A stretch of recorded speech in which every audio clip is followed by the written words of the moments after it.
Welcome to another episode of Purchase to Profits. I'm Seth Ferguson. Make sure you hit the subscribe button so you don't miss our daily interviews with successful real estate investors. Our guest today is a well-known keynote speaker on the subject of self-directed retirement and also co-authored a book on this very exciting subject. Quincy Long is the president of Quest Trust Company. Quincy, welcome to Purchase to Profits. It's great to have you on the show. Thank you. It's great to be here as well. Yeah, and like I said before we started recording, I'm really looking forward to this because there's so much misinformation out there about, self-directed IRAs and real estate investing, and this is actually a subject we get questioned on quite a bit from our viewers. Oh, great. You now know where to send them.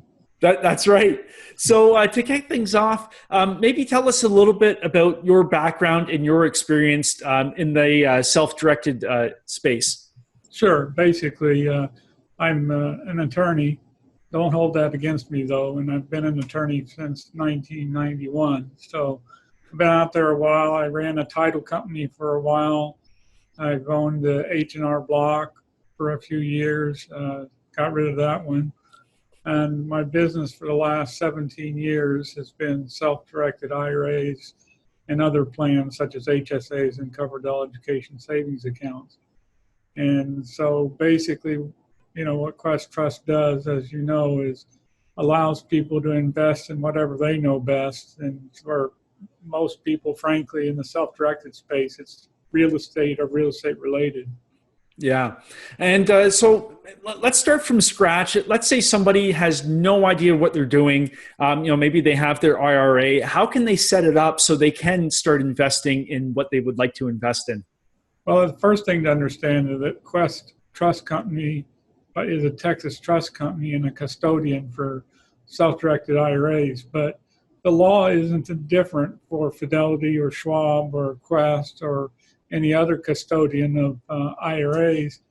The rules are all the same, but the difference between what Quest IRA or Quest Trust Company does and Fidelity or Schwab or any of the other more traditional brokerage style of IRAs is that we allow the broadest possible spectrum of investments, because the Internal Revenue Code doesn't actually tell you what you cannot do with your IRA, or can do with your IRA rather.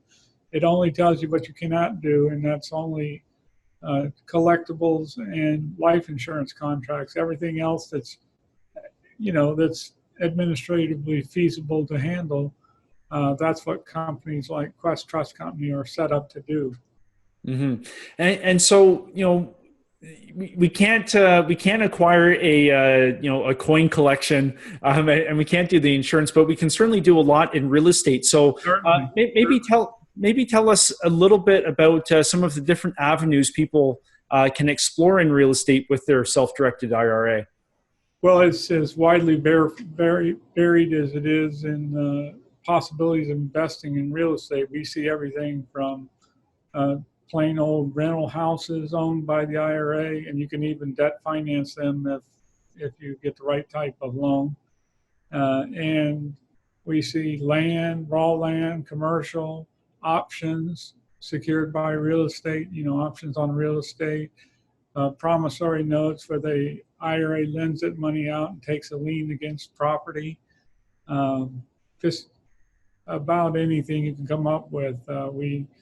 Some of our clients invest in limited partnerships or LLCs that turn around and buy commercial property, apartment complexes, shopping centers, and whatnot. So just about anything you can say, well, I've done that type of investing. You can do that through your IRA, and the difference is, in most cases, it's completely tax-free. So that's basically what it is. Yeah, and maybe somebody already has some a savings of some sort. How can they get started and set up their IRA so they can start doing real estate? What's the process there? Well, just because we're a custodian, a specialized niche type of custodian, the first step would be either open an account and either fund it by transferring money from another retirement account, or alternatively to make contributions to the account. So it's as simple as that. Just Hmm. like you can open an account at one of the more traditional brokerage houses, you do the same process with trust company. Yeah. And, I would say most of our viewers, they'll have an interest in single family home investing and then as well as syndication. So are there any differences when it comes to the self-directed IRA in terms of whether somebody's going to do single family homes and or invest in, let's say, a LLC? Well, there's not really a difference between what our process is here. But as a practical matter, obviously, you have to consider how you want to hold title. Like you mentioned, direct ownership by the IRA, that's fine with us. Some people feel like they need to open an LLC in order to do that. Of course, you have to pick a non-disqualified manager to be the manager of the LLC, so that's a bit of a complication. But Hmm. it's just when we say self-directed IRAs, the self is the IRA owner and not us. So we don't make the decisions for you as to how you should structure the deal or anything. That's up to you entirely as the IRA owner.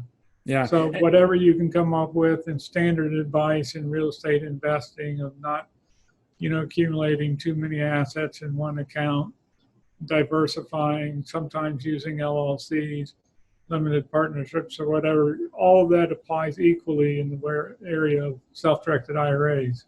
Yeah. And you mentioned the non-disqualified manager. What does that mean if somebody doesn't know? Well, so basically, the IRAs, as I mentioned, can buy just almost anything that's administratively feasible to handle. That is, you can have title to. But there's a list of people that the IRS deems to be too close to the IRA owner to be really a hands-off, arm's length transaction. And that's what they're trying to get after.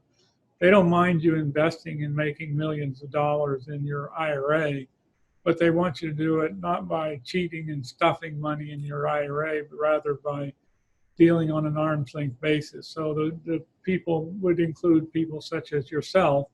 In other words, you can't, for example, buy a house and live in it because you're not supposed to benefit from the IRA's investments until you retire. So it'd be yourself, your spouse, your parents, your grandparents, your kids, grandkids, their spouses, any corporation, partnership, trust, or estate owned or controlled by any of those people more than 50%. All of those are going to be disqualified persons. And there's others, but that gives you the main list. Hmm. And so basically, you got to learn enough about the rules to, to kind of avoid doing business with those people. And the irony is that those are the people exactly who you want to do business with because those are who you trust. But unfortunately, that's not the way the rules work. Yeah. So, one of the things we come across a lot is somebody will actually use those funds to invest in a real estate syndication. Let's say it's a 200 unit multifamily property. Absolutely. Because you have the professional levels of management in there. You have the deal sponsor, you have the general partners, you have the professional property management company, and everything is it's run like a mini business, if you will, and it's pretty hands off. That's true. Now, the only thing you've got to be aware of when you do something like a syndication is typically you the investors are putting the down payment money and the loan is financed or the property is financed. And that's fine, that's legal, that's okay, as long as you don't sign any personal guarantees for it and the IRA can't guarantee it. But there is a cost to be paid, and that is that to the extent the property is debt financed, that portion of the IRA's profits is taxable, not to you, the IRA owner, but rather to the IRA itself. Mhm. They have to pay a tax called unrelated business income tax. That's a bit of a topic to go into here, but just as something to be aware of, if you have a debt financed piece of property and you buy that in your IRA, it's going to have tax implications for the IRA, but not the IRA owner. So it's something to explore if you're going to go down that path. Yeah, and now just where we're at in terms of the market, there are some people shifting from equity ownership to now getting into the debt realm. So they're getting into the second mortgages and the private lending. How can people use their self-directed IRA to get into that debt space? Oh, it's so easy. There's so many real estate investors, because getting money from banks can be kind of tough, especially if the property is not in good state of repair, which is generally what real estate investors want to do. They want to buy properties where they can easily improve the value by repairing the property or doing whatever. And so that's not easy to convince a bank, and also it's not very quick to go to the bank unless you just have a big line of credit, which most don't. And so what do? You turn to the private market. In Quest, for example, we manage about $1.6 billion in assets, and about 300 million of that's in cash. So there's IRA owners out there with lazy money sitting in their Quest account that would love to invest in your real estate deals if you've got a sweet deal and you need it. Matter of fact, I just agreed to do a $90,000 loan myself this afternoon, not an hour ago. So there's lots of opportunities. Of course, the thing you got to be careful of, it's your decision, not ours, as to what collateral you want and stuff like that. So you got to do your due diligence, both on the property and on the borrower. But it's very easy to find people who want to borrow money. And so that's like the most easy thing. And that's frankly usually what people start with in self-directed IRAs, because it's so easy to do that they start with lending their money and kind of move sometimes into higher level investing like syndications or even just rental property. Yeah. And, when you're getting into the debt side, that arm's length still has to apply in terms of who you're lending the money to. So can you speak about that? Sure. So any of those people I mentioned, yourself, your wife, your parents, grandparents, kids, their spouses, any companies they control or own more than 50% of, those are all going to be disqualified from benefiting from those loans. So you can't have a loan to your son because he's a good boy and needs to start in the business life. That would be a prohibited transaction, would blow up your IRA. You can't, and it's directly or indirectly too. So you can't, for example, loan money to a friend who's going to turn around and loan it to your son. So it does take a little time to learn the rules. But one of the big things about Quest Trust Company is we focus on education for the clients. We don't give tax, legal, investment, or structuring advice. We live and breathe these rules, and we give educational classes for the clients to be able to learn the rules, and we provide lots of written materials as well. Mm-hmm. But those are some of the restrictions you got to watch out for. Yeah. And like you said, lots of people start off on the debt side, lending out money. And you mentioned you just agreed to do a $90,000 loan today. Can you maybe give some tips and best practices on, what to look out for when you're first getting into that debt side?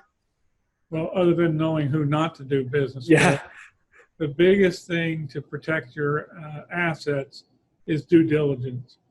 And what people don't understand is there's two types of due diligence. There's due diligence on the property. In other words, if you have to take property back, is it worth more than you got into it on your loan?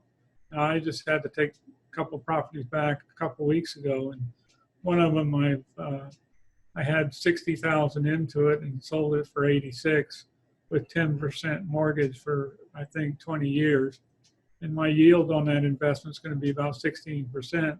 Eventually, I'll sell off the note and get the cash back and do something else. But in the meantime, because I did the right kind of due diligence on the property, then I'm able to make a significant profit even when I take property back. The worst thing that can happen to you if you've done proper due diligence is that you get paid back. If you take the property back, and you've done a good job, then you're going to make a profit even when you take it back, if that makes sense to you. Mm-hmm. So, but the other thing that people forget to do, and this is, the lesson will keep being repeated until you learn it, is to do due diligence on the people. Obviously, the scammers are out there, and, they are very, very good at what they do. So don't think just because he's a nice guy or a nice gal that you meet at the real estate club that they're golden and perfect and do everything right. Go check them out, see if they've been sued. Check around the club, especially if you're working within a real estate club or something like that, where they do business with multiple people. You can usually find out if there's smoke there, there's usually fire, if you know what I mean. Yeah. So basically, the biggest, other than knowing who not to do business with, your biggest thing is due diligence on the property and the people you're dealing with. Yeah, no, those are definitely some good tips. And you mentioned some penalties for breaking the rules. Can you just maybe give us an idea of, if we do break the rules, what can happen to us? Well, basically, the IRA gets distributed as of January 1st, the year in which you did the prohibited transaction. And that can be really bad because they usually don't catch on for several years. And all those years, you think you're making money tax-free. And then the IRS says, oh, no, it wasn't tax-free. Your IRA blew up in 1985 and all that money you owe taxes on. Well, I'm exaggerating a little bit, but you get the idea. You can lose your IRA in bankruptcy if they detect a prohibited transaction. It's not worth not learning the rules, I guess, as I'll put it that way. Mm-hmm. And, you have a book on the subject. Are there any other good resources if somebody's looking to learn some more? Maybe they're brand new. Well, I hate to sound, that I'm promoting my own business, but the website of questtrustcompany.com has pre-recorded information as well as current, articles and things like that. And we have classes every week, excuse me, which are live cast over Facebook so that you can sit home in your underwear and get educated. So those are some of the sources. Of course, there's books out there, and I'm writing another book as we speak. Well, not as we speak, but right now, that will share some of the investment techniques and some of the things to watch out for. So that's hopefully will be done by the end of the year. No, that sounds exciting. So what sort of, like you mentioned, investment techniques, what are some techniques that we haven't covered so far that would be good to know? Well, one of my favorites is options, frankly. I think people do way underutilize options. An option is simply a one-way ticket. Once you've paid for the option, you have the unilateral right to buy the property, but you don't have to buy the property if you don't want to. And the usefulness of being in that position is tremendous because, for example, if it gives you the chance to control the property without owning it. So if you don't own the property, who has to pay the mortgage? Who has to pay the taxes? Who has to pay the insurance? Who's taking the risk of the ownership? Well, of course, that would be the owner of the property who gave you the option. Mm-hmm. And then that is also a good technique to use for if you don't have a lot of money in your IRA, because you can control property without buying it, if that makes sense to you. And so options are way, way, way underutilized. And I think it's one of my favorite techniques. Lending is great. Partnering is another great technique that I think if you're talking about people that don't have a lot of knowledge, partnering is joint venturing is a very, very good thing. Sometimes people joint venture and they put up the money and the joint venture partner puts up the sweat equity, finds the deals with the tenants and toilets and trash, and they split the profits. Sometimes it's a wide variety of how you can do it. I had a situation where my daughter's inherited IRA only had a few $100s in it, and but she had knowledge of a note that could be bought that was professionally serviced, and so she said the note was at 13%. So she said to somebody, she said, well, I'll offer you 8% on this investment and we'll joint venture it.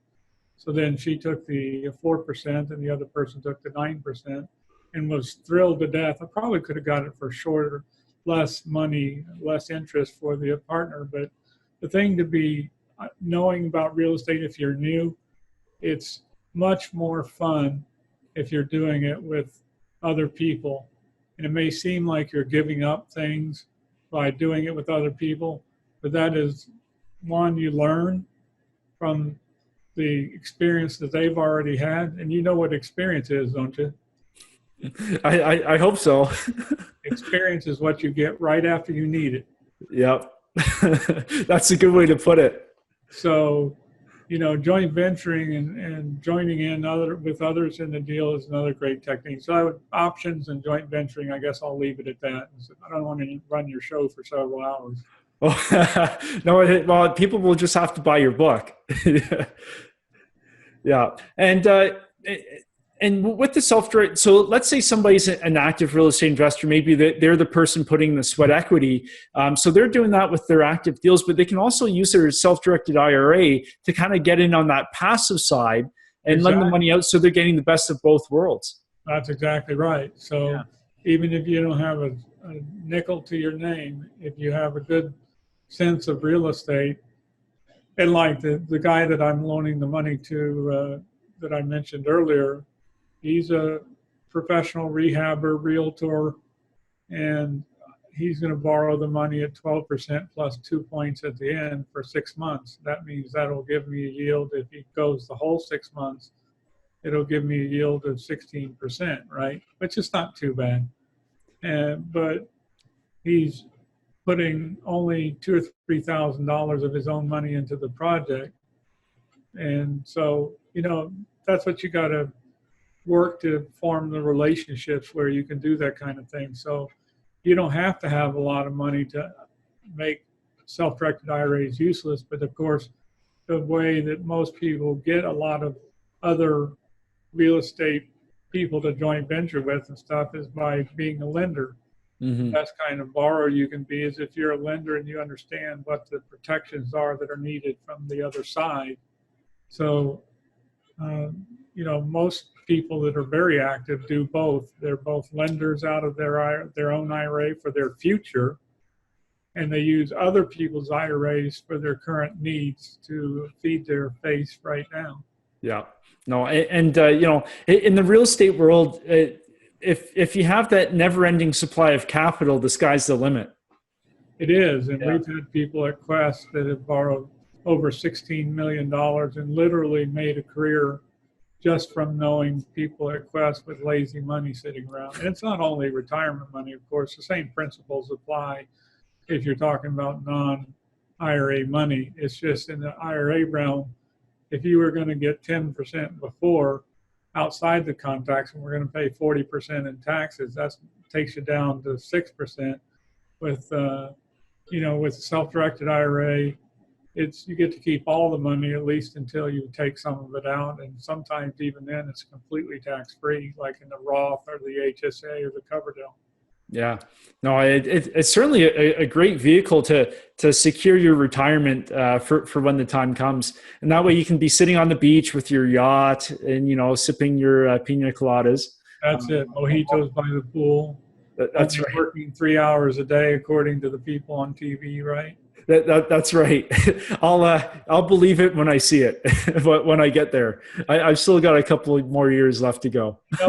You know what? It is hard work. It is, but it's very, very rewarding. Of course, I've made a pretty good living off of this and have good, solid retirement with good, solid projects. So I'm very pleased with what I've done. And does that mean you can't ever lose money? No, of course not. You can make a bad real estate decision or a bad lending decision, but at least you get control of it. I always put it this way: if I make $1 million in my retirement, it's my fault.